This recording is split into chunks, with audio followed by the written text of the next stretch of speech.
الحمد للہ رب العالمین والعاقبۃ للمتقین والصلاة والسلام علی سید الرسل وخاتم الانبیاء والمرسلین وعلی آلہ الطیبین وصحابہ الطاہرین اما بعد فاعوذ باللہ من الشیطان الرجیم بسم اللہ الرحمن الرحیم یا ایہا الذین آمنوا کتب علیکم الصیام صدق اللہ العظیم و صدق رسولہ النبی الکریم الامین قال اللہ تبارک و تعالی فی شان حبیبہ مخبرا و آمرا ان اللہ و ملائکتہ یصلون علی النبی یا ایہا الذین آمنوا صلوا علیہ وسلموا تسلیما اللہم صلی علی سیدنا و مولانا محمد وعلی آل سیدنا و مولانا محمد وبارک وسلم وصلی علیہ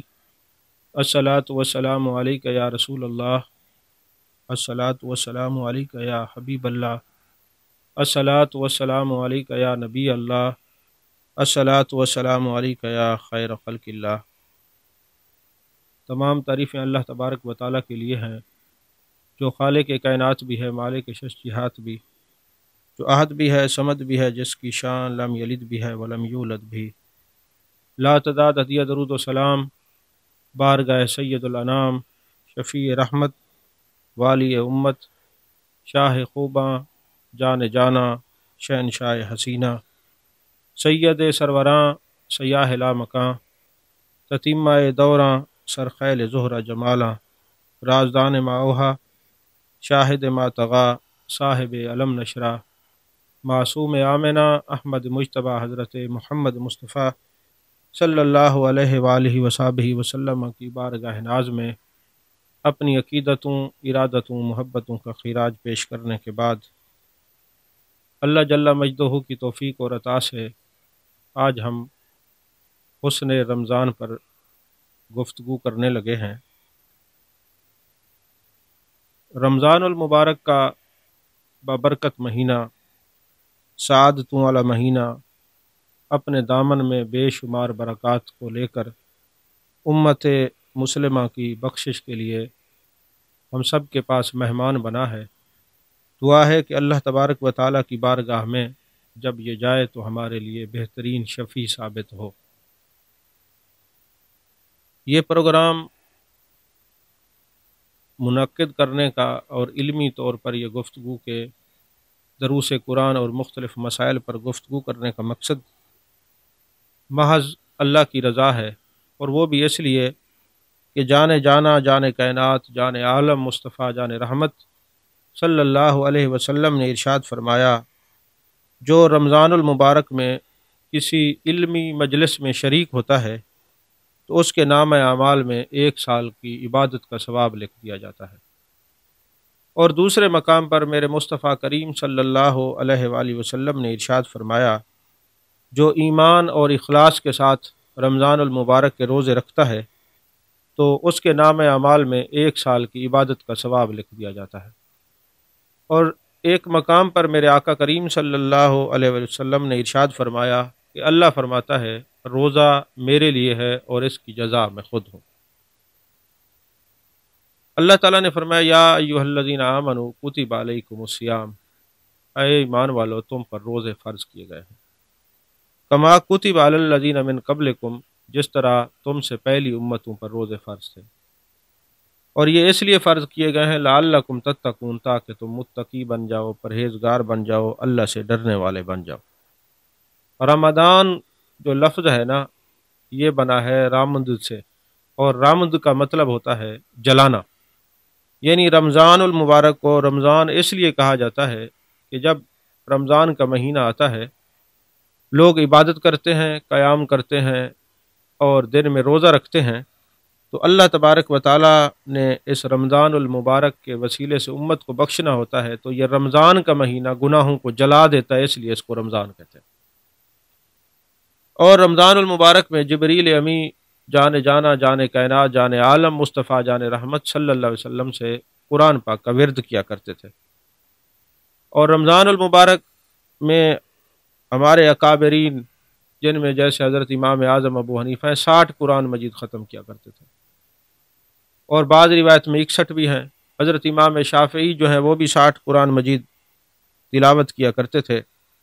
رمضان المبارک میں اللہ تبارک و تعالیٰ کے رحمتوں کے بخششوں کے دروازے کھول دیے جاتے ہیں، جہنم کے دروازے بند کر دیے جاتے ہیں، شیاطین کو جکڑ دیا جاتا ہے، اور جو روزہ رکھتا ہے اس پر اللہ تعالیٰ اپنی رحمتوں کے انعامات کے دروازے کھول دیتا ہے اور اس کی دعاؤں کو قبول کرتا ہے۔ عزیزان محترم، رمضان المبارک میں بے شمار واقعات بھی پیش آئے، جہاں قرآن مجید کا نزول رمضان المبارک میں ہوا ہے، وہاں کئی بزرگ ہستیاں بھی دنیا سے گئی ہیں، جیسے حضرت سیدہ طیبہ طاہرہ عابدہ عالمہ فاضلہ کاملہ راضیہ مردیہ خاتون جنت سلام اللہ علیہا کا وصال بھی رمضان المبارک میں ہے، اور مومنوں کی ماں ام المؤمنین حضرت سیدہ خدیجۃ الکبریٰ رضی اللہ تعالیٰ عنہ، ان کا وصال با کمال بھی رمضان المبارک میں ہے۔ حضرت عائشہ پاک صدیقہ کائنات میرے آقا علیہ الصلوۃ والسلام کی زوجہ مبارکہ حضرت سیدہ عائشہ رضی اللہ تعالیٰ عنہ کا وصال بھی رمضان المبارک میں ہے۔ پھر غزوہ بدر جو ہے وہ بھی رمضان المبارک میں ہے۔ اسی طرح حضرت علی کی شہادت بھی رمضان المبارک میں ہے۔ حضرت ابراہیم کو جو صحیفے ملے ہیں وہ بھی رمضان المبارک میں ملے ہیں۔ موسیٰ علیہ السلام کو تورات ملی ہے، وہ بھی رمضان المبارک میں۔ حضرت داؤد کو زبور ملی ہے تو وہ بھی رمضان المبارک میں۔ حضرت عیسیٰ کو انجیل ملی ہے تو وہ بھی رمضان المبارک میں، اور میرے آقا علیہ الصلوۃ والسلام کو قرآن ملا ہے تو وہ بھی رمضان المبارک میں۔ بلکہ ہمیں قرآن ملا ہے تو رمضان المبارک میں، اور ہمیں پاکستان ملا ہے تو رمضان المبارک میں۔ عزیزان محترم، میرے آقا کریم صلی اللہ علیہ وسلم کے غلاموں، اللہ تبارک و تعالیٰ نے فرمایا یا ایھا الذین آمنوا کتب علیکم الصیام۔ یہاں میں از راہ مزاح اور از راہ تفنن اکثر دوستوں کو کہا کرتا ہوں کہ اللہ نے ایمان والوں کو حکم دیا ہے کہ تم پر روزے فرض ہے، سب کو نہیں ہے، تو لہٰذا جو ایمان والے ہیں وہ روزوں کا اہتمام بھی کرتے ہیں اور روزے رکھتے بھی ہیں، اور اللہ تعالیٰ نے فرمایا یہ صرف تم پر نہیں ہے، باقی امتوں پر بھی فرض تھا، اور یہ تمہیں اس لیے روزے دیے گئے تاکہ تم متقی بن جاؤ۔ اور اگر آپ لفظ تقوی پر غور کریں تو کئی اسرار و رموز کے دروازے کھلتے ہیں۔ متقی کون ہوتا ہے؟ صاحب تقوی کس کو کہتے ہیں؟ اور کتنی ڈیفینیشنز ہیں، کتنی تعریفات ہیں، وہ کریں تو شاید کوئی اور معنی بنے، لیکن جانے کائنات مصطفیٰ جان رحمت صلی اللہ علیہ وسلم نے فرمایا متقی وہ ہوتا ہے جہاں اللہ نے اس کو حکم دیا وہاں چلا جائے، جس جگہ اللہ نے منع کیا ہے وہاں سے رک جائے۔ اور تقوی کا ایک معنی یہ بھی آتا ہے بعض کتب کے اندر کہ بندہ اس خیال میں گم ہو جائے کہ میرا رب مجھے دیکھ رہا ہے۔ اب آپ دیکھیں نا کہ جس وقت آپ روزہ رکھتے ہیں، ہم روزہ رکھتے ہیں، کبھی ایسا بھی ہوتا ہے کہ گرمی ہوتی ہے سخت اور بندہ پانی سے نہا رہا ہوتا ہے اور اس کا دل کرتا ہے کہ ایک گھونٹ پانی پی لے، لیکن فوراً ہی اس کو خیال آتا ہے کہ میرا اللہ دیکھ رہا ہے اور میں روزے سے ہوں۔ اور اللہ کرے رمضان المبارک میں تو گناہگار سے گناہگار شخص پر بھی یہ کیفیت کا ورود ہوتا ہے، اور بعد رمضان بھی اگر یہ کیفیت کا ورود اسی طرح رہے، جن کو 12 مہینے ہمہ وقت ہر لمحہ یہ کیفیت وارد رہتی ہے میرا رب مجھے دیکھ رہا ہے، وہ اولیاء اللہ اور کاملین اور واصلین اور عاشقین میں ان کا شمار ہوتا ہے، ان کا نام لکھا جاتا ہے۔ عزیزان محترم، جانے کائنات مصطفیٰ جان رحمت صلی اللہ علیہ وسلم تشریف فرما ہیں۔ جبریل امی آتے ہیں، اور یہاں سے اگر اسی حدیث کو لے کر بیٹھیں تو کئی گھنٹے درکار ہیں۔ اب بعض مفسرین نے یہ کہا کہ سدرۃ المنتہا سے جبریل نے یہ الفاظ کہے یا محبوب کے قدموں میں کہے، تو ایک بہت بڑے عالم نے اس کی بہت خوبصورت تشریح فرمایا سدرۃ المنتہا میں کہے تب بھی میرے محبوب سن لیتے ہیں، اور قریب آ کے کوئی بات جبریل کرے تو تب بھی میرے محبوب سن لیتے ہیں۔ میرے آقا کریم صلی اللہ علیہ وسلم ممبر کی پہلی سیڑھی پر قدم رکھتے ہیں تو فرماتے ہیں آمین، دوسری سیڑھی پہ قدم رکھتے ہیں تو فرماتے ہیں آمین، تیسری سیڑھی پہ قدم رکھتے ہیں تو فرماتے ہیں آمین۔ صحابہ نے عرض کی یا رسول اللہ صلی اللہ علیہ وسلم، اے جان جانا، جان کائنات، مصطفیٰ جان رحمت صلی اللہ علیہ وسلم، کوئی نظر نہیں آ رہا مگر آپ نے آمین آمین فرمایا ہے۔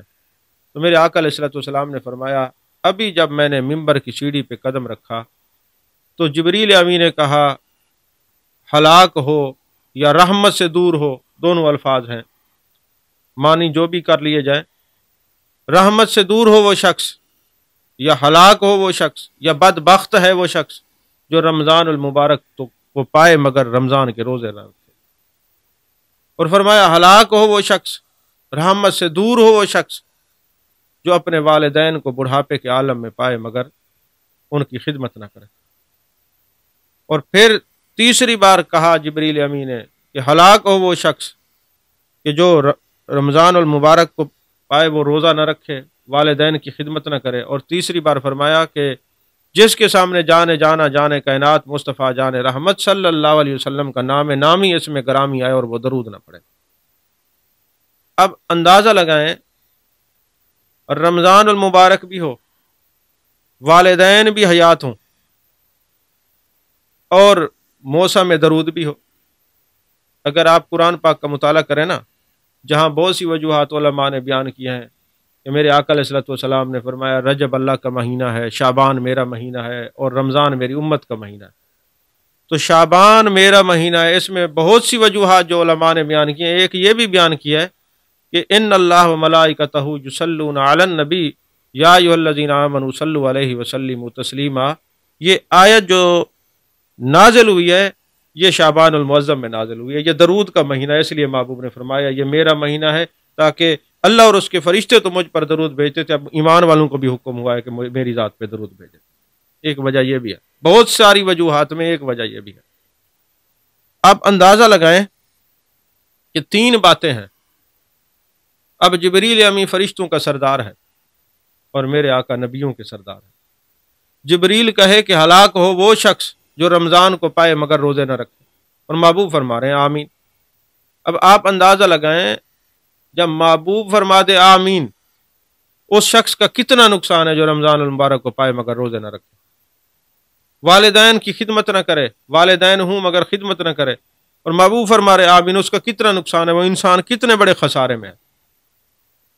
اور محبوب علیہ الصلوۃ والسلام کا نام نامی آئے، جان عالم، جان کائنات، مصطفیٰ جان رحمت صلی اللہ علیہ وسلم کا اس میں گرامی آئے اور بندہ درود نہ پڑھے۔ ہمارے تو جتنے اکابرین ہیں، آپ اندازہ لگائیں، ہم تو محبت والے ہیں، وہ تو درود بھی پڑھتے ہیں، نام چومتے بھی ہیں، محبوب کا نام آ جائے تو جھومتے بھی ہیں۔ یہ خاص الحمدللہ ہمارے اکابرین نے ہمیں سکھایا ہے، ورنہ آپ کئی تفاسیر دیکھ لیں۔ اب میں اس وقت ان لوگوں کے نام نہیں لینا پسند کرتا، جنہوں نے تفسیر لکھی تو میں تلاش کرتا رہا کہیں جان عالم صلی اللہ علیہ وسلم کا نام ہو اور صلی اللہ علیہ وسلم لکھا ہو، سلم لکھ دیتے۔ تو ایسے بخیل جو ہیں، جو محبوب کا نام آتے درود نہ لکھ سکے۔ اور میں سعادت دارین پڑھ رہا تھا، اس میں نے دیکھا ایک واقعہ پڑھا کہ ایک شخص دنیا سے چلا گیا، تو جب خواب میں کسی نے پوچھا کہ بتاؤ اللہ نے تمہارے ساتھ کیا سلوک کیا، اس نے کہا میں پورا درود لکھتا تھا جہاں محبوب کا نام آتا تھا، میں کتابت کر رہا تھا، کتاب لکھ رہا تھا، باقی میرے سارے عمل جو ہیں وہ میرے کام نہیں آئے، صرف صلی اللہ علیہ وسلم میں پورا لکھتا تھا محبوب کے نام کے ساتھ، اللہ نے میری بخشش فرما دی۔ تو اب اسی حدیث پر ہی گفتگو کرتے ہیں، وقت چونکہ زیادہ دیر گفتگو نہیں ہونی، تو اس حدیث کے تینوں حصوں پہ مختصر کلام کرتے ہیں۔ پہلا حصہ یہ ہے کہ محبوب علیہ الصلوۃ والسلام نے فرمایا کہ جو رمضان المبارک کو پائے مگر روزے نہ رکھے وہ رحمت سے دور ہو۔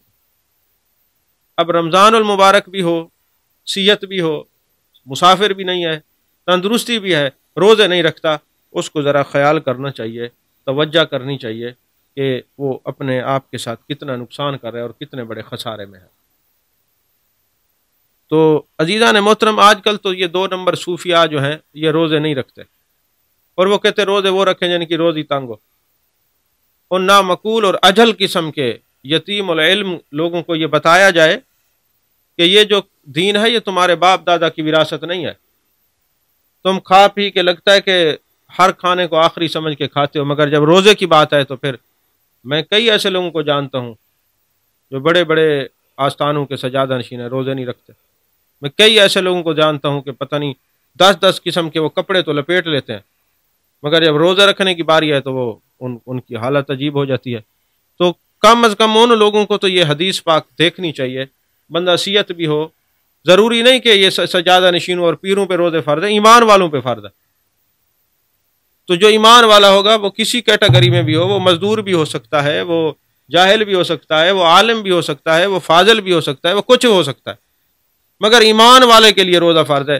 اب جو کہے کہ میں ہزاروں لوگوں کا پیشوا ہوں اور میں تو روزے نہیں رکھتا، ان کو کہو پھر تو بیعت بھی نہیں کر سکتا، کیونکہ بیعت تو ایمان والے کر سکتے ہیں، پیر بننے کے قابل تو ایمان والے ہوتے ہیں، تو ایمان والوں پہ روزے فرض ہیں۔ تو جو روزے ترک کرتا ہے، جو شریعت کا تارک ہے، وہ کبھی ولی نہیں ہو سکتا۔ عزیزان محترم، والدین کے بارے میں محبوب علیہ الصلوۃ والسلام نے فرمایا، جو اپنے والدین کی رضا میں خدا کی رضا کو تلاش کرے گا وہ کامیاب ہے۔ اور شعب الایمان کی حدیث پاک ہے، میرے آقا علیہ الصلوۃ والسلام نے فرمایا، جس نے اپنے باپ یا ماں کسی کو بھی ایک مرتبہ محبت کی نگاہ سے دیکھا، اس کو کامل حج کا ثواب ملے گا۔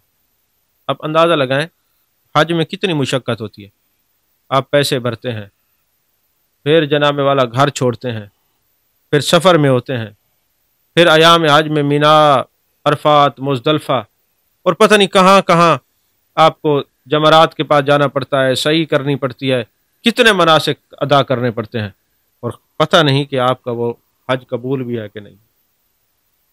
لیکن والدین کو محبت سے ایک نظر جو دیکھے گا، کامل حج کا ثواب ہے، اور مبرور حج کا ثواب ہے، مقبول حج کا ثواب ہے، منظور حج کا ثواب ہے۔ اور میرے آقا علیہ الصلوۃ والسلام نے فرمایا، صحابی نے پوچھا یا رسول اللہ صلی اللہ علیہ وسلم اگر کوئی 100 مرتبہ دیکھے، فرمایا اللہ کی رحمت وسیع ہے، جتنی بار دیکھتا جائے گا اس طرح کامل حج کا ثواب ملتا جائے گا۔ اور یہ تو بیٹا باپ کو دیکھے، اور اگر باپ بیٹے کو دیکھے تو ایک غلام آزاد کرنے کا ثواب ہے، اور اگر آپ دیکھیں کہ غلام کو آزاد کرنے کا ثواب کتنا ہے، جنت ہے۔ عزیزان محترم، یہ دونوں باپ بیٹا، بیٹا باپ کو دیکھ رہا ہے، ماں کو دیکھ رہا ہے تو کامل حج کا ثواب، اور اگر باپ محبت سے اولاد کو دیکھ رہا ہے، ماں دیکھ رہی ہے تو غلام آزاد کرنے کا ثواب۔ کتنا خوبصورت دین ہے محبوب علیہ الصلوۃ والسلام۔ ابن اسحاق ایک بہت بڑے محدث تھے، حدیثیں پڑھایا کرتے تھے، شیخ الحدیث تھے۔ تو ایک مرتبہ ایسا ہوا کہ صبح نہ 2 شاگرد آئے، حضرت ہم نے رات ایک خواب دیکھا ہے۔ فرمانے لگے کیا؟ کہتے رات ہم جب سوئے نا تو ہم نے دیکھا کہ آپ کی داڑھی کے اندر نا یاقوت اور زبرجد اور مرجان لگے ہوئے ہیں، قیمتی موتی لگے ہوئے ہیں، جن کا قرآن میں ذکر ہے، یہ روح البیان میں بھی ہے، کافی کتب کے اندر یہ بات ہے، موتی لگے ہوئے ہیں۔ آپ نے فرمایا تمہارا خواب سچا ہے، رات جب میں گھر میں گیا تدریس کر کے تو میں نے دیکھا میری اماں سو رہی ہے، اور میں جا کے زمین پہ بیٹھ گیا اور اپنی ماں کے پاؤں دبانے لگ گیا، اور میری داڑھی کے جو بال تھے اماں کے قدموں سے ماس ہو رہے۔ اے میرے شاگردو، تم نے سچ دیکھا ہے۔ اسی طرح رمضان المبارک کا مہینہ ہے، اور ایک شخص ہارون بلخی، جس کا نام جو ہے اکثر کتابوں میں ہوتا ہے، میں پہلے اپنے بیانات میں ان کا کافی ذکر کرتا رہتا ہوں توجہ دلانے کے لیے۔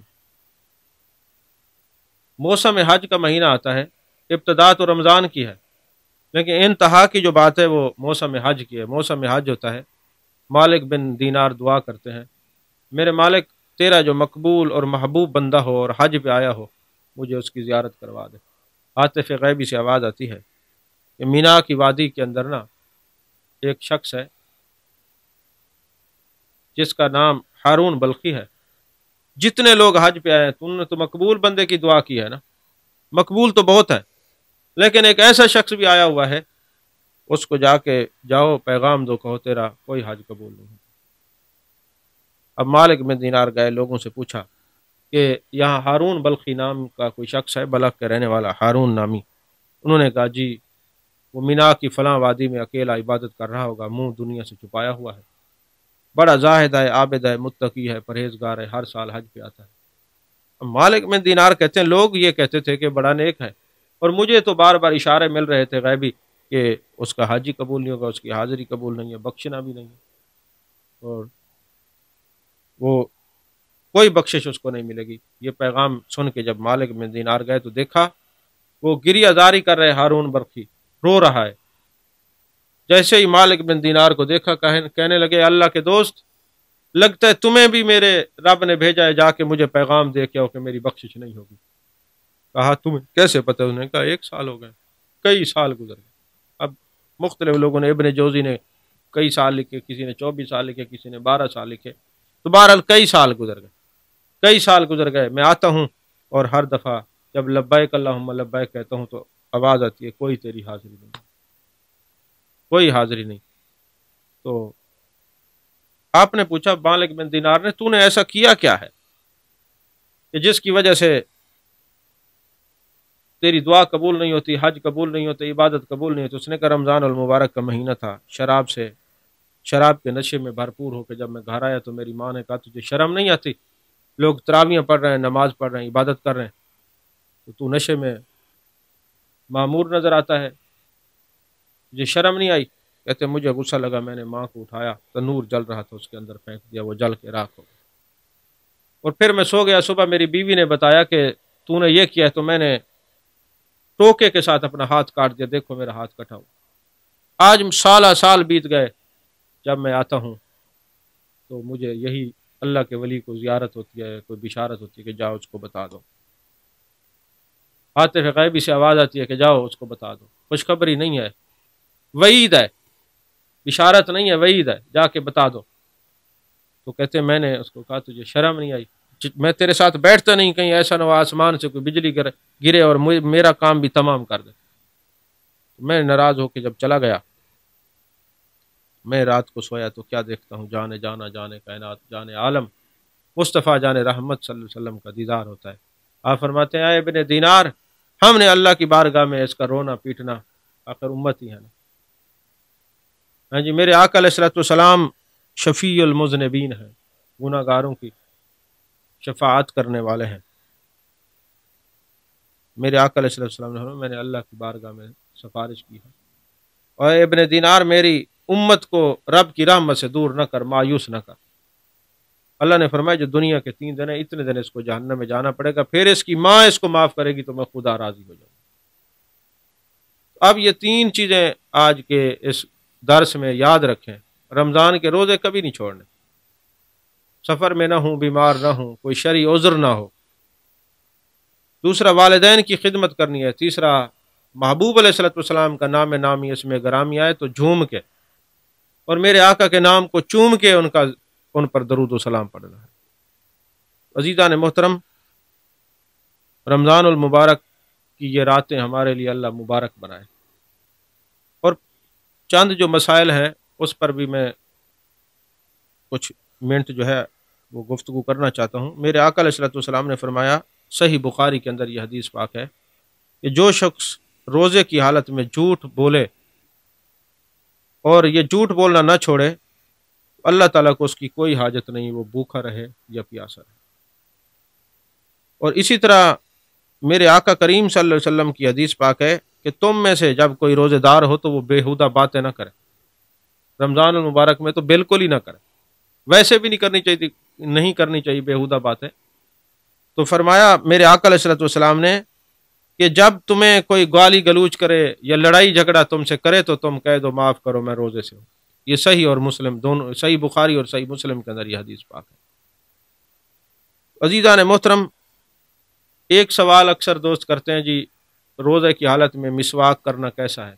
روزے کی حالت میں بھی ہر وضو کے ساتھ مسواک کرنا باعث اجر بھی ہے، باعث ثواب بھی، اور محبوب کی سنت بھی ہے۔